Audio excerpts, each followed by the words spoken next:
కరీంనగర్ జిల్లా మాలకూరు మండల పరిధిలోని గడదినపల్లి విశాల సహకార పరపతి సంఘం ఆధ్వర్యంలో నూతనంగా నిర్మించిన సంఘ భవనం ఎరువుల విక్రయ సముదాయ భవనాన్ని ఆంధ్ర రాష్ట్ర మంత్రులు Tummala Nageswara Rao, Ponnam Prabhakar Goud, Uttam Kumar Reddy, MLA doctor Kavampally Satyanarayana, KDCC నాప్కాప్ చైర్మన్ కొండూరు రవీంద్రరావుతో కలిసి ప్రారంభించారు. అనంతరం సంఘ వ్యవస్థాపకులు అనబేరు వెంకటరామారావు విగ్రహాన్ని ఆవిష్కరించారు. అనంతరం జరిగిన సమావేశంలో ఎమ్మెల్యే కవంపల్లి సత్యనారాయణ మాట్లాడుతూ సహకార సంఘాలను కాపాడుకోవాల్సిన బాధ్యత రైతులపై ఉందన్నారు. సంఘం నుంచి తీసుకున్న రుణాలను రైతులు సకాలం చెల్లిస్తేనే సంఘాలు అభివృద్ధి బాటలో కొనసాగుతాయన్నారు. సంఘానికి రాష్ట్రంలో మంచి గుర్తింపు ఉందని, దాన్ని కాపాడుకునే బాధ్యత రైతులపై ఉందన్నారు. పాలకవర్గం కృషితో ఫలంగానే సంఘాలు అభివృద్ధి చెందుతాయన్నారు.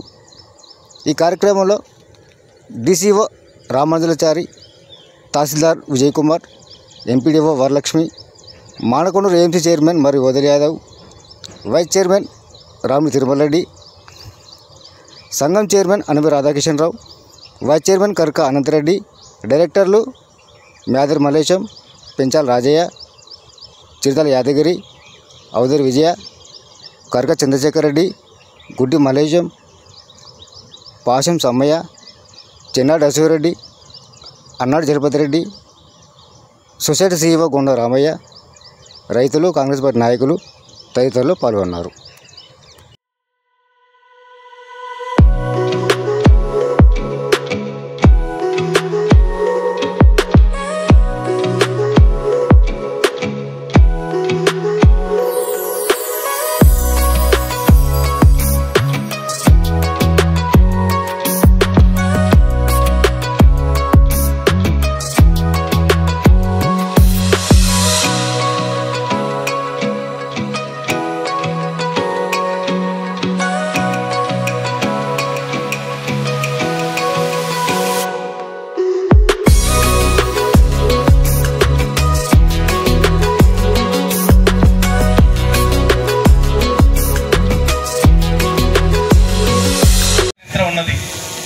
చాలా గొప్ప బ్యాంక్ ఇది.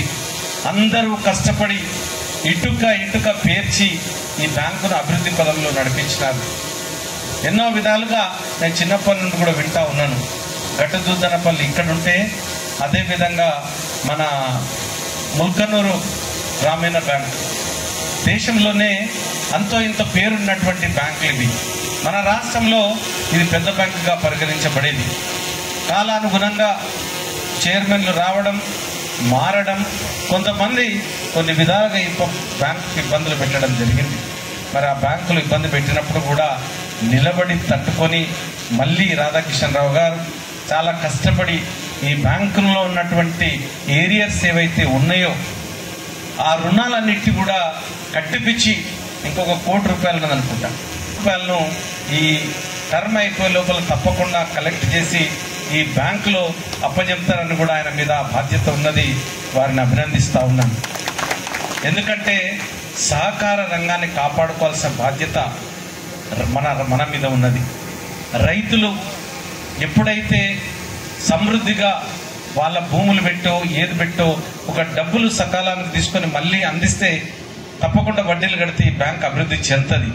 లేకపోతే మన రైతులది నడుం విరిగి వాళ్ళు ఎటు పోలేక కమర్షియల్ బ్యాంకుల లోపల మనం పెడితే మనకేం పెద్ద వడ్డీ వచ్చి మనకేం చేరేది కాదు. మరి అటువంటిది బ్యాంకును కాపాడుకోవాల్సిన బాధ్యత మనందరి మీద ఉన్నది. ఇక్కడ ఉన్నటువంటి మరి ముఖ్యంగా గట్టుదిద్దనపల్లి సొసైటీలో ఉన్న సభ్యులందరి మీద ఉన్నది. ఏదో వదిలేసినామా చేసినామా అని కాకుండా తప్పకుండా ఈ బ్యాంకును అభివృద్ధి పదాన నడిపించడానికి మరి రాబోయే రోజుల లోపల ప్రభుత్వం దగ్గర ఒక ఆలోచన కూడా ఉన్నది. ఈ సింగిల్ విండో చైర్మన్లు ఇవన్నీ కూడా మనం నామినేటెడ్ పదవుల్లాగా ఇస్తామని ఒక ఆలోచన ఉన్నది. మరి మార్కెట్ కమిటీలకు ఇచ్చినట్టు మరి ఈ మధ్యలో ముఖ్యమంత్రి గారు కానీ మంత్రివర్యులు కూడా ఈ మాట మాట్లాడుతూ ఉన్నారు. మరి ఎంతవరకు అవుతుందో మనకు తెలియదు. కానీ ఈ బ్యాంకులు తప్పకుండా ప్రజల సేవలో ఉన్నటువంటివి. మరి రోడ్ వైడనింగ్లో పోయినప్పుడు ఇదొక చరిత్ర గల బ్యాంక్. ఆ చరిత్రను తుడిపేయకుండా మళ్ళీ దాన్ని ముందుకు తీసుకురావడంలో అందరూ కూడా దీని డైరెక్టర్లు అందరూ కూడా కృషి చేసి తప్పకుండా ఈ బ్యాంకుని మళ్ళీ అభివృద్ధి పదాన్ని నడిపించాలని చేసిన వాళ్ళందరికీ కూడా నేను ధన్యవాదాలు తెలియజేస్తూ మరి ముఖ్యంగా తను తీసుకున్నటువంటి కృషి, ఈ కేంద్ర సహకార బ్యాంక్ ఏదైతే ఉన్నదో కేడీసీసీ, దానికి చైర్మన్గా 2006 నుంచి అనుకుంటా 5 నుండి అంటే 20 సంవత్సరాలు ఈ బ్యాంకు అప్పుల్లో ఉంటే ఆ బ్యాంకుని అప్పులు లేనిగా లాభాల బాట నడిపిస్తున్నటువంటి మహోన్నతమైన వ్యక్తి మన చైర్మన్ గారు రవీంద్రరావు గారికి మీరందరూ మనం అందరి తరఫున ధన్యవాదాలు తెలియజేస్తున్నాం సార్. తప్పకుండా మీరందరూ ఈ బ్యాంకు కృషి చేసి కరీంనగర్ జిల్లాలోనే దేశంలోనే ఒక గొప్ప బ్యాంకుగా దాన్ని తీర్చిదిద్దినందుకు మీకు ధన్యవాదాలు తెలియజేస్తూ అవకాశం ఇచ్చిన మీ అందరికీ కూడా మరొక్కసారి ధన్యవాదాలు తెలియజేస్తూ సెలవు తీసుకుంటాం.